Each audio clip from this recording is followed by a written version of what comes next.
Hi and welcome. Today I'll share the strategies I use on a map that I really enjoy. Our goal is to reach the hill in Sector C4. First, we need to control this route. Enemies often push toward Point B along the canal. They may also advance along these buildings. The key here is to stay patient and play carefully. At the start, we gather information and play defensively. The most important thing is to check whether we have teammates in sectors C3 or near point B. If there are no allies around B and we don't control this passage, enemies will push into C3 and wipe out any reinforcements coming to point C from our right spawn. If we do have teammates near point B, we can stop watching this passage and shift to the left side of the hill to support our team at point C. Once point C is secured or several allies are pushing it, we can move into an aggressive position near these fuel tanks. Remember this simple rule. Most of your deaths in this position will come from failing to spot an enemy on your right. The right side of your screen is the main threat, while the left side is usually an easy source of kills. Our job is to defend against enemies on the left while cutting off reinforcements heading to point C. If you do everything right and get here in a good tank like an Abrams, you'll have a great time and rack up plenty of kills. Tanks that can only drive forward can still be effective here, but avoiding return fire will be much harder. You can hold this position for the entire match if the game is evenly matched. If you spot too many enemies or take damage, simply fall back to the previous position and wait for your teammates. I stay in this position until my teammates start capturing point C.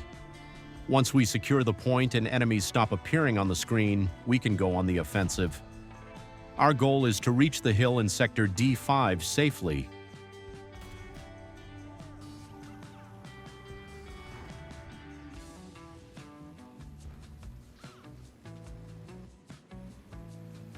From this position, the hill will provide excellent cover, allowing us to intercept enemy tanks coming from their spawn. If you're confident in your skills, you can push forward a bit to narrow the area you need to watch and completely shut down the enemy spawn, preventing them from playing on your side of the map. Always remember that you can fall back to the previous position if something goes wrong or you lose allied support. In most cases, if you've made it to this position, the enemy has little chance of turning the game around. At this point, all that's left to do is farm kills and have fun. I understand that remembering 4 key positions can be difficult, especially for those who haven't played from this side of the map before, so let's quickly go over our route again. We start on the hill in Sector C4,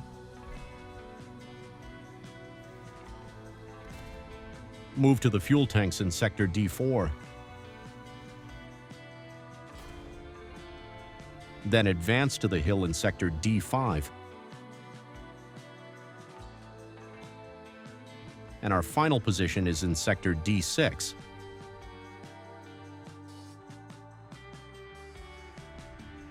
I follow the same strategy when playing Soviet or slower tanks, and it works well in most of my battles.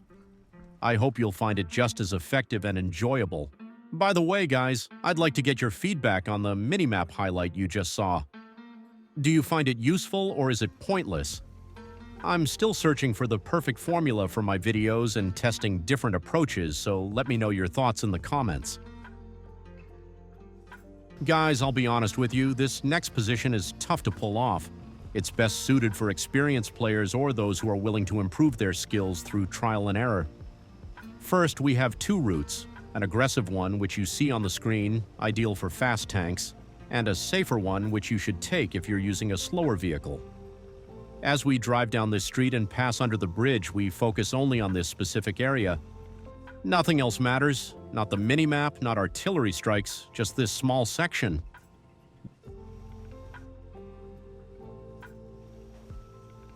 This is the position where we'll be playing. Now let me show you the safer route before we get back to our spot. On this route, we take the adjacent street, allowing us to move safely while occasionally checking the minimap for enemy positions.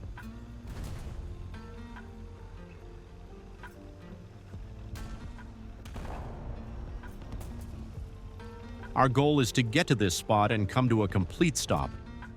From here, we use third-person view to check for enemies and wait for about 20 to 30 seconds. This is usually enough time for opponents to push forward, abandoning their positions in hopes of easy capture points.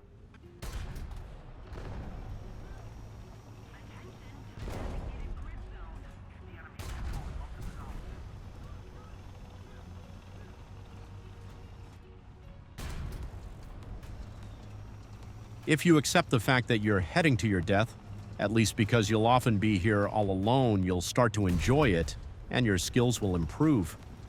Start counting on your fingers to see the benefits we get by playing this position. We learn to watch multiple directions at once. We learn to play in a small patch of land. We learn to fight against 2 or even more enemies at the same time. And eventually, we understand what War Thunder should be like to make it truly enjoyable.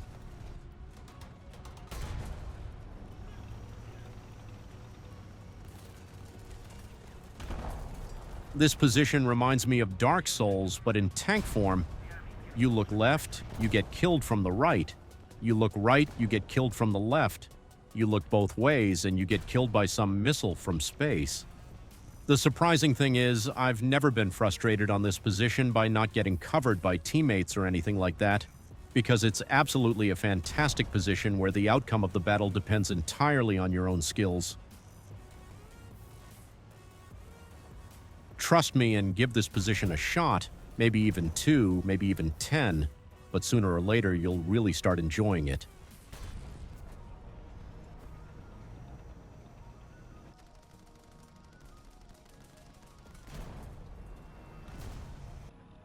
Guys, before we move on to the opposite side, I want to take a moment to talk to you. First of all, I want to say a huge thank you for watching my videos and leaving feedback. You have no idea how much it means to me to know that my work is helping many of you improve your skills and better understand the maps. I really appreciate it. Secondly, I have a question for you. What kind of content would you like to see in addition to map guides? Lately, I've noticed that making each new map guide is becoming more and more difficult. For example, in a recent 2-hour gaming session, I couldn't record a single bit of footage because the matchmaking kept throwing me into maps I've already covered on the channel. So maybe you have some ideas for content you'd like to see from someone with over 3,000 hours in the game? I've been considering doing reviews of high-tier premium tanks. That way I could capture footage not only for map guides but also for tank reviews at the same time. Plus, since I'm not part of Gaijin's content creator program, I don't have to worry about losing any support, meaning I can be 100% honest about any tank. Anyway, I hope I got my point across. I'd love to hear your thoughts, and if you have any suggestions, feel free to share them. Thanks in advance. I'd also like to give a special thanks to those of you who clicked the join button and support my channel. I truly appreciate it. Let's get back to the video and move to the opposite side of the map. On the opposite side, the gameplay is even simpler. From the right spawn, I use a great position in Sector B6. Our match starts the moment we leave the spawn. As soon as we come down the hill, we need to be ready to fire at the enemy behind this white building. Taking them out doesn't always work, and sometimes the enemy might be stronger and take you out before you reach the position. But personally, I'm willing to take that risk, especially since I have a chance to get a great kill.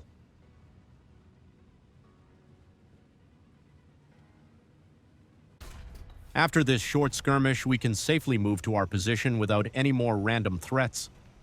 As soon as we cross this road, we get a clear view of enemy positions near their spawn. Our main goal here is to check if there are any enemies up top. While moving to the position, always keep an eye on the hills near the enemy spawn to understand what the enemy team is doing. If they're engaged in a fight with our teammates, we can safely move out to take a shot. But if there's no firefight, we need to be cautious. First, check the usual positions and only then move out to take the shot.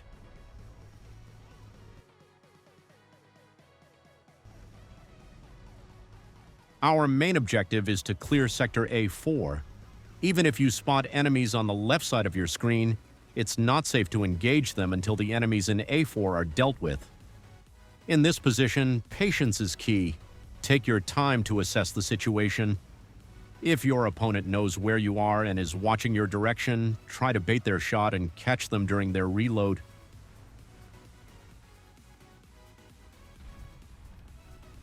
There are actually a lot of small details here, and this position alone could be the topic of a 30-minute video, but I'm sure that after 2 to 3 matches, you'll grasp the key aspects and feel confident playing from this spot.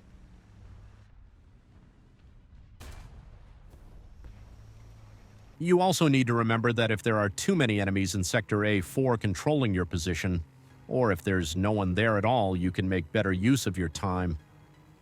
You can fall back to Sector C6 and support your teammates at Point C.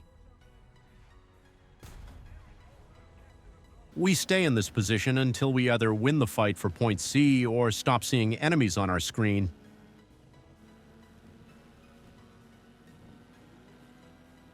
After that, we can move to Sector A4 and take out enemies coming from their spawn. Also, don't forget to occasionally check the distant spawn. You might pick up a couple of extra kills there. And keep an eye on this bridge. There's often a free AA vehicle waiting to be taken out. As an alternative, you can play from the position in Sector E2 and fight for Point A.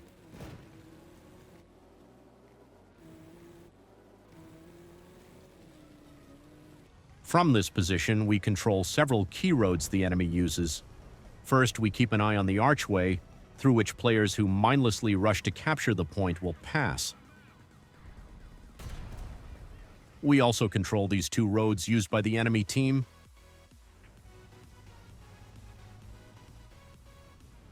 Additionally, we have partial visibility on Point A, so if enemies come to capture it, we can engage them.